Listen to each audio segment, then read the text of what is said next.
So welcome again to this particular session. Now we'll pick up 1.3. So in this particular question, there will be concept of non-controlling interest too. Under 1.3, as you can have a look down over here, A Limited acquires 80% of B Limited for 9,60,000 paid by equity at par. So once again, consideration has been paid by way of equity. So you will write capital instead of cash. Fair value of B's net assets at the time of acquisition is 8 lakhs. A Limited acquires 80% of B Limited for 9,60,000. This time you are acquiring only 80%, and for 80% you are paying 9,60,000, correct? And of course you are paying by way of issue of equity shares. That doesn't what we call matters much. And fair value of these net assets at the time of acquisition given to us in this particular question is 8 lakhs. So this is the situation in this particular question. Now we shall elaborate it. Correct? 1.3 is the question which we are picking up. So I will analyze the question as usual and we'll try to have a look over some intricacies. So 1.3, let me have the red pen. This is the question. 1.3. Correct? Now, in this particular question, what is given to us? First of all, let's have a look over that. Correct? There is a company by the name of A Limited. In this question, A Limited I will write here. As is given to us, this time A Limited is acquiring stakes in B Limited. A Limited is acquiring control of B Limited, and 80% stakes have been acquired by us. For the same, it is given to us that consideration which we have paid is 9,60,000. Consideration.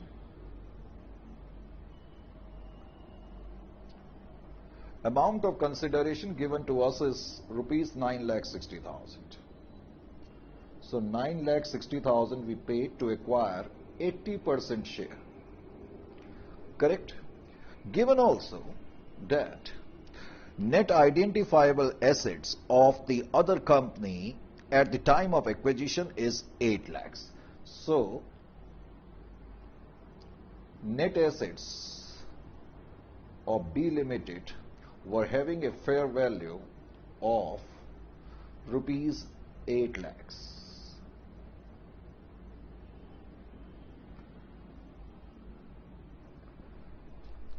Now just have a look. Out of 100% share capital, of B Limited, you are acquiring 80%. That means rest of 20% are not in your hands. Correct? I've already told you when we were discussing the initial concepts, these 20% will be considered as non-controlling interest holder. Correct? Non-controlling interest holder means these 20% shareholders are also having an interest in B Limited, but they are not in the control of B Limited, because now control lies in the hands of A Limited. That is why they are interest holders, but they are not having any control. Hence the name non-controlling interest holder. And we are controlling interest holders. Is it clear to you? First of all, you need to understand it this way around. Now, let me actually clarify you one very important aspect. See here, we know that 100% of net identifiable asset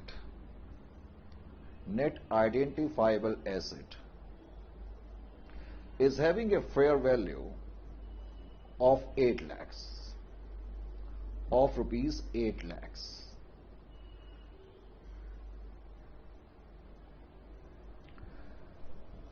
Total net assets of this company, acquiring company B Limited, is 8 lakhs, and we are having 80% control in it.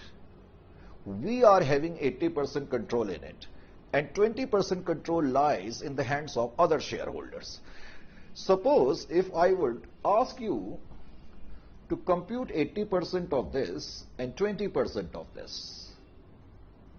Suppose if I would ask you to compute 80% of this, then you will let me know perhaps 6,40,000.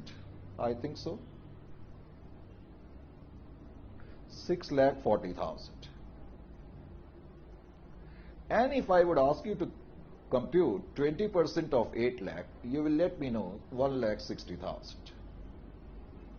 What does it signify?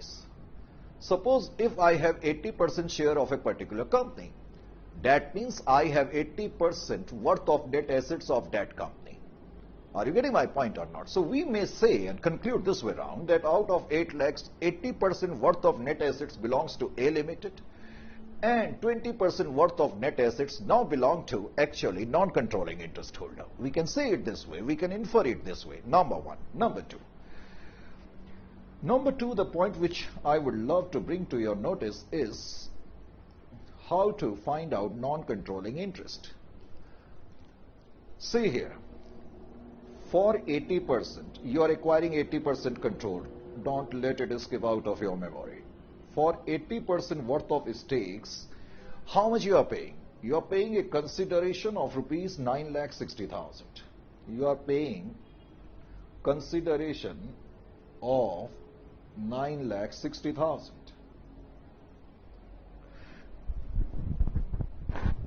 You are paying a consideration of 9,60,000, correct? To acquire 80% stakes, you are paying 9,60,000. Suppose if you would have acquired 100% of what we call stakes, how much you would have had paid? For 100%, how much consideration you would have paid? You can easily find it out. 9,60,000 into 100 divided by 80, and it will be something near about 8, 1 to 12, so 12 lakhs. If I had acquired 100% stakes of B Limited, then I would have had paid 12 lakhs. It's quite simple, isn't it or not? It means total worth of or total fair value of 100% of shares of B Limited is 12 lakh. Total fair value of 100% shares of B Limited is 12 lakh. Because we acquired 80%, we paid 9,60,000. So what is the value of 20%? Now you can find out. So 20% must be commanding a value of how much? 20% must be commanding a value of 12 lakh into 20%, isn't it or not? That is equal to 2,40,000. So you may say fair value of such shares which are not in your hands, fair value of such shares which are not in your hands is 2,40,000. So we may say that non-controlling interest at fair value is 2,40,000. So ultimately it means fair value of non-controlling interest is 20%, is rupees 2,40,000. Are you getting my point or not? Fair value is 2,40,000. Is it clear? Now, how to compute the amount of goodwill? See here. Now we are computing the amount of goodwill or gain on bargain purchase, whatever you may like to write. Goodwill, there could be goodwill or there could be gain on bargain purchase. GOBP, gain on bargain purchase. Correct? In order to compute the goodwill, first of all, I will always write 100% of net identifiable asset.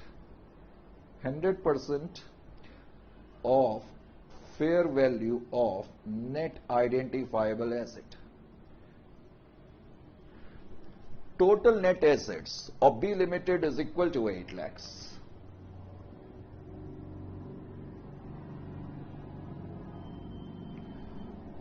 100% fair value of net identifiable asset of acquiry is 8 lakh. But remember one thing, this 8 lakh entirely doesn't belong to A Limited, because A Limited has only 80% stakes, and I have just told you that means out of 8 lakh, A Limited's quota of share is 6,40,000. Because we are having 80% control and 20% control has been, or should I say 20% control have been exercised by non-controlling interest. So out of 8 lakh, 20% belongs to non-controlling interest and 80% belongs to us. But in spite of that, you will always write 8 lakhs. You will always write 100%. That is why I am stressing upon 100%. Never write only your proportion. Number one. Number two, we write, this is A, now B. Under B, we write consideration. Total amount of consideration is 9,60,000. No doubt about that. For 80%, we are making a payment of 960. Sometime when we say that we write also here non-controlling interest, students are not able to understand it quite well. So now it should not pose you any problem. We are writing non-controlling interest. See here, non-controlling interest fair value is 2,40,000. Isn't it or not?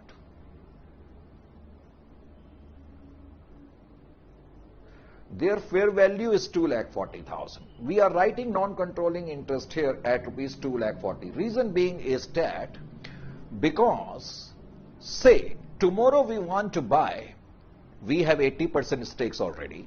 And tomorrow, suppose, we were to buy this 20% from non-controlling interest holder. How much we would pay them? We would pay them 2,40,000. So logically, this part B actually reflects your total amount of consideration. You have already seen that if we had acquired 100% stakes, it would have been 12 lakhs. And if you will add these two, it will become 12 lakhs. So logically, it is a liability for you. It is a sort of consideration which you may have to pay in future. This is the consideration which you are paying right now, but this is a sort of consideration because it is a liability upon you. And if you will pay, you will have to pay 2,40,000, at least under present circumstances. That is why we write it under part B, correct? This reflects consideration paid. This reflects amount payable to non-controlling interest. So logically, this particular part reflects the payment part. Remember one thing. So this is 12 lakh. Total is 12 lakh. Compare now.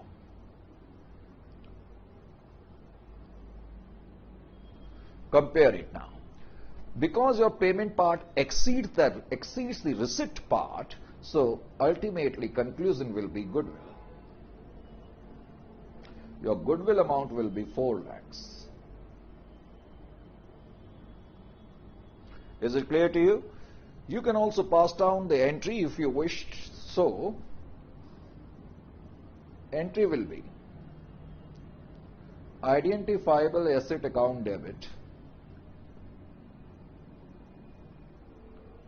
8 lakhs. 2. Capital account, because we are making payment by way of issue of shares. And this time payment has been made at par, 9,60,000. This time we will write non-controlling interest holder also. This is a liability. That means amount payable to non-controlling interest is 2,40,000. Non-controlling interest will be recognized in our books at 2,40,000. So the difference will be goodwill. This is your balancing figure. Amount will be 4 lakhs.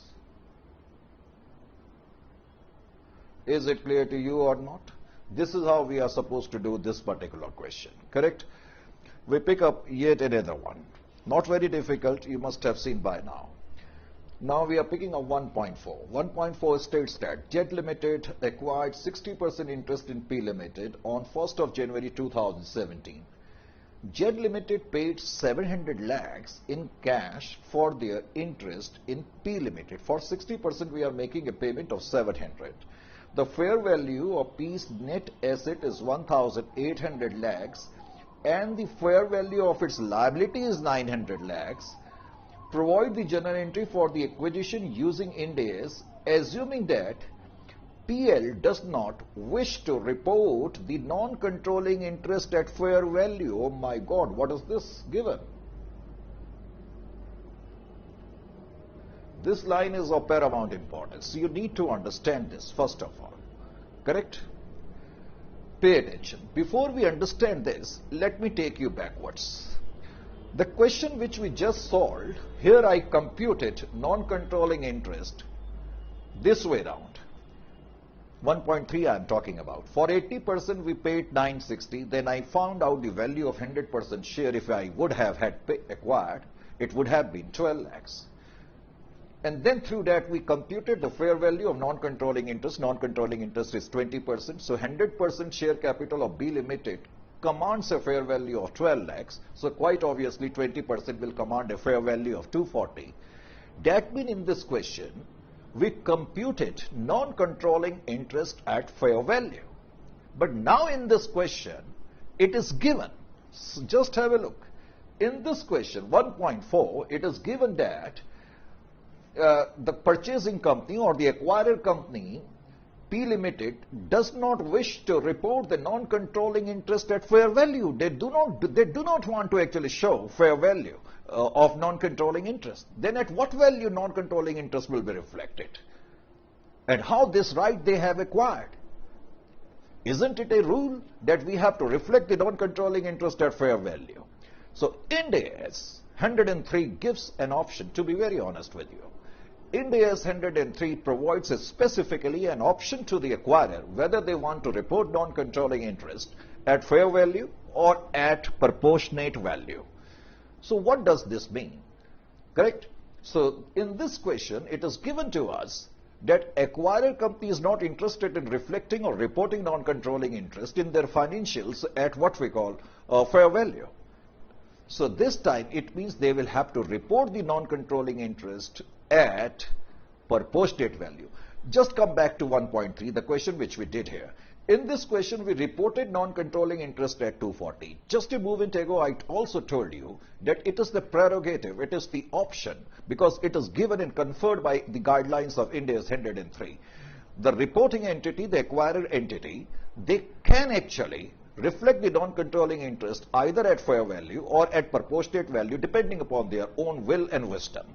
So, logically, it's an option to us, but often we have seen actually that generally entities who are adopting Ind AS, they report NCI at fair value, but at the same time do not let it skip out of your memory. They have an option to report it at non-controlling interest at proportionate value.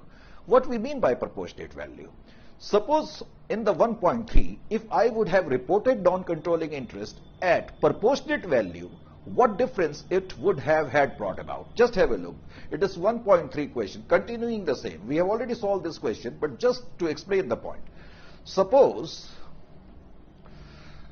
where is the red pen? Suppose if I would have computed non-controlling interest at proportionate value,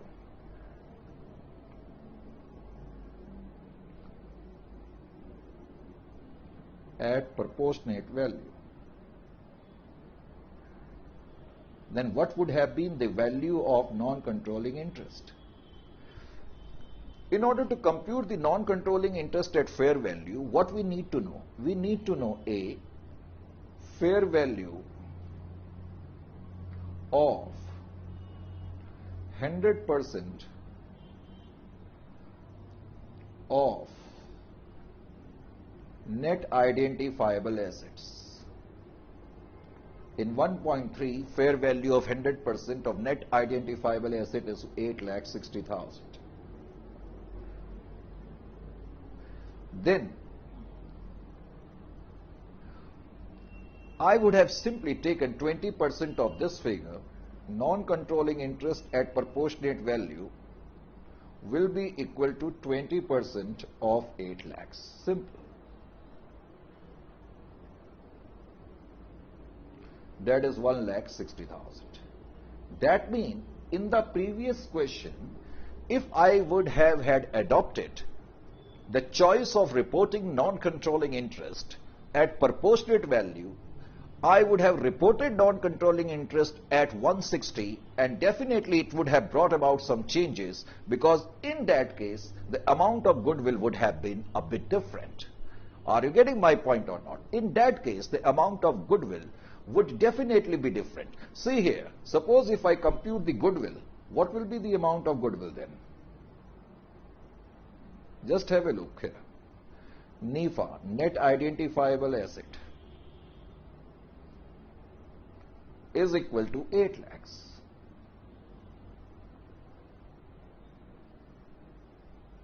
Correct? Then we compare it with what? We compare it with B1 consideration.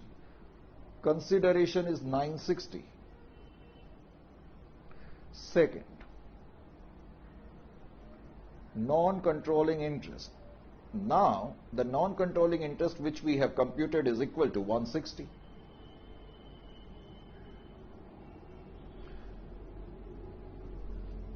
Ten, 11 lakh 20.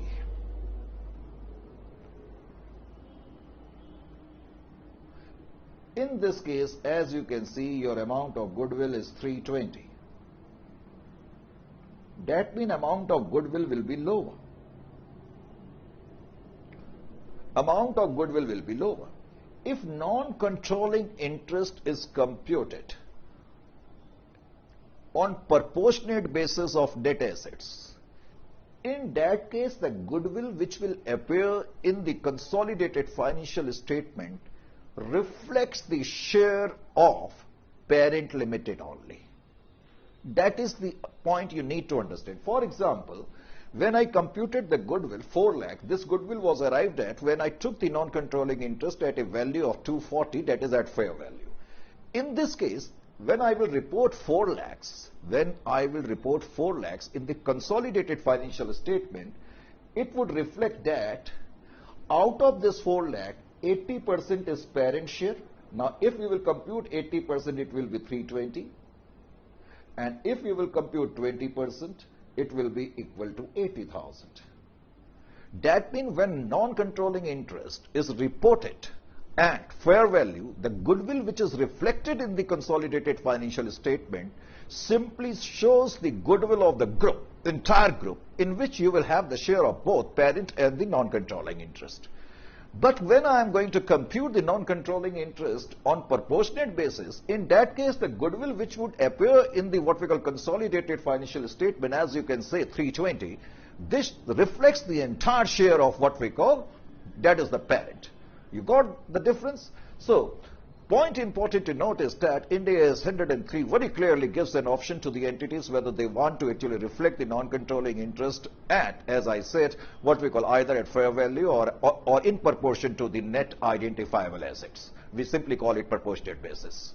When goodwill is reported on proportionate basis in the consolidated financial statements, then goodwill is reflective of the entire share of what we call parent. When non-controlling interest is computed at fair value, in that case goodwill which is reflected in the consolidated financial statement, it reflects the share of entire group,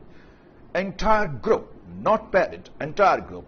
When I would say group, it means there are stakes of both the acquirer and of course the non-controlling interest. Is that clear to you? So in this question, now this question should not sound absurd to you, isn't it or not? Now because we have familiarized ourselves with the what we call concept. So because we have familiarized ourselves with the concept in 1.4, wherein we are given that the acquirer company is not interested in reflecting the non-controlling interest at fair value, first of all, it should lead to the conclusion that they are this time computing non-controlling interest on proportionate basis, isn't it or not? So, in order to compute the goodwill in this situation, what will be the steps? See here, 1.4 is the question which we are picking up. Red pen. I do not know where this red pen runs away time and again. So 1.4 is the question I am picking up. In this question, what is given to us? There is a company by the name of Z Limited. Z Limited is acquiring 60% stakes. 60% stakes. And it is acquiring 60% stakes in P Limited. P Limited. Correct? So it means as far as P Limited is concerned, out of 100%, 60% held by Z and 40% is the share of non-controlling interest holder. Correct? Further, it is given to us that Z Limited paid 700 lakhs. So consideration which is given to us is 700 lakhs. In order to acquire 60% stakes, we are churning out nearly 700 lakhs. Consideration amount 700 lakhs and amount is being paid in cash.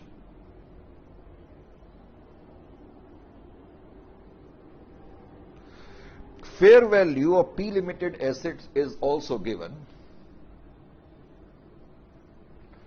So fair value of assets of P Limited is given to you as 1,800 lakhs. Besides, liabilities are there worth rupees 900 lakhs. So we may say fair value of net asset is 900 lakhs. Fair value of net asset is 900 lakhs. Correct? I just told you NCI can be computed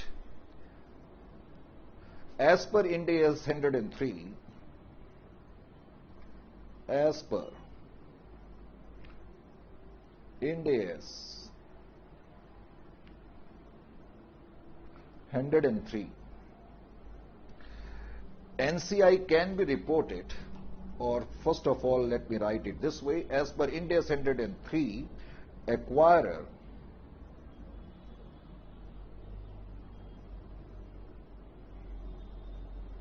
has an option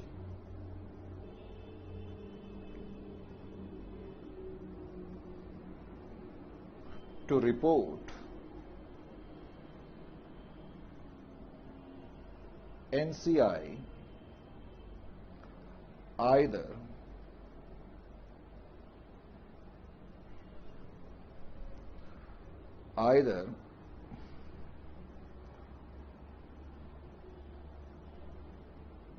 at fair value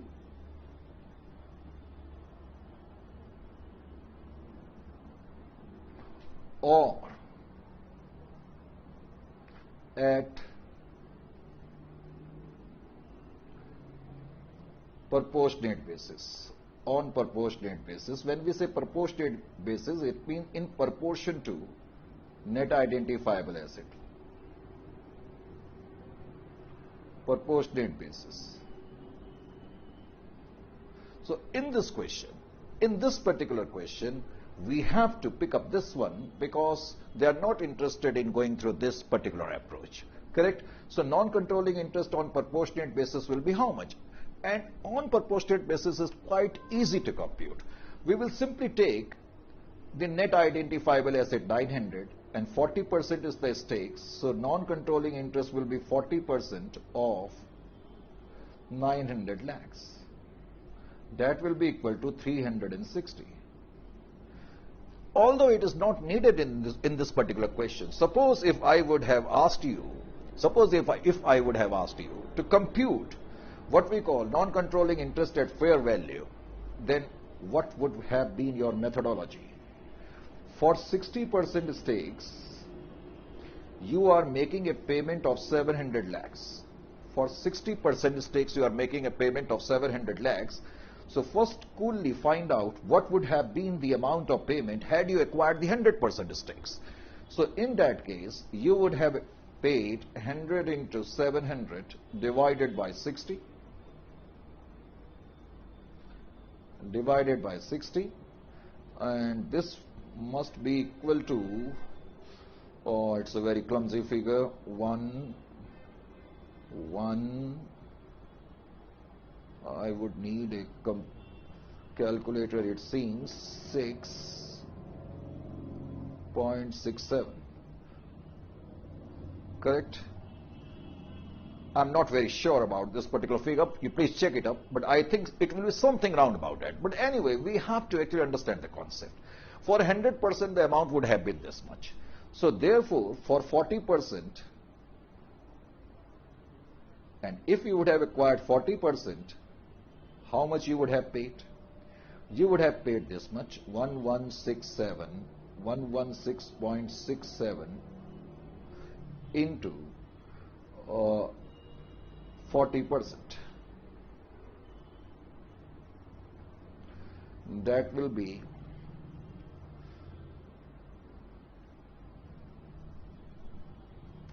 466, something like this. Obviously, there will be difference between these two approaches in the value of non-controlling interest. And if there will be difference in the value of the non-controlling interest, it will also lead to difference in the value of the goodwill. But just a moment ago, I explained, even though there is difference in the value of the goodwill, ultimately it will lead to the same result. As we saw in the last question, that stake of parent was 320, even when entire group's value is shown, and when entire value of parent is shown, then again the amount was same, isn't it? So in this question, non-controlling interest will be 360 because we have to compute the non-controlling interest as is given in the question indirectly on proportionate basis. Correct? So now if I will compute the amount of goodwill,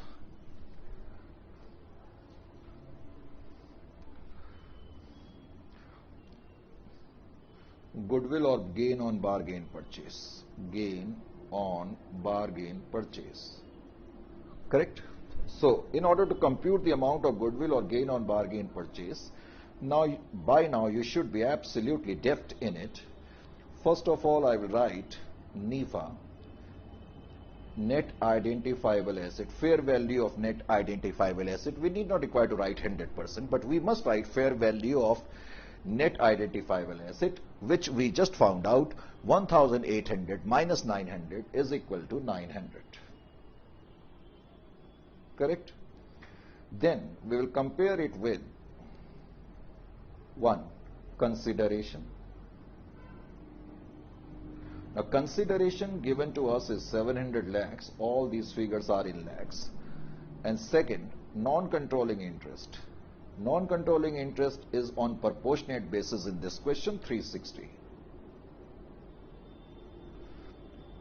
So 1060. Correct? 1060.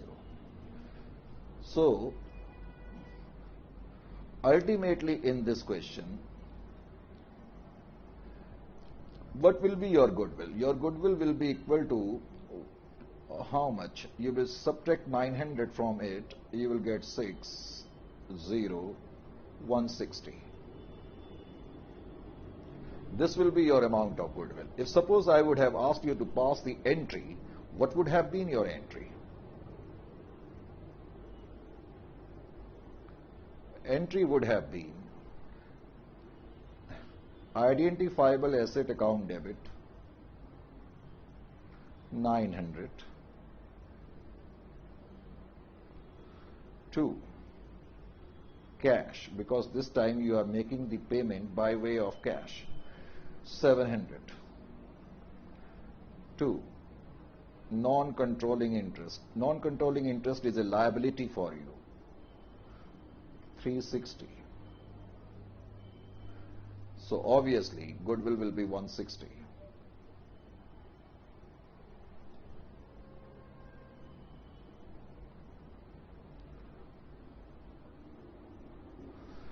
Correct? So now you have got an idea regarding the non-controlling interest and what exactly are the repercussions when the non-controlling interest are reflected at what we call fair value or in proportion to net assets. Obviously there will be difference in the goodwill, but as I said in nutshell, when non-controlling interest is computed at fair value, goodwill which is reflected at that time in the consolidated financial statement reflects the reflects the entire group's what we call amount, in which both parent and non-controlling interest will have stakes. Whereas when non-controlling interest are computed in proportion to net assets basis, in that case amount of goodwill obviously will be lower, but this goodwill which will be reflected in the consolidated financial statement will simply reflect the entire what we call share of parent. Correct? So we end on this particular note. We'll continue with this particular topic in the upcoming session too.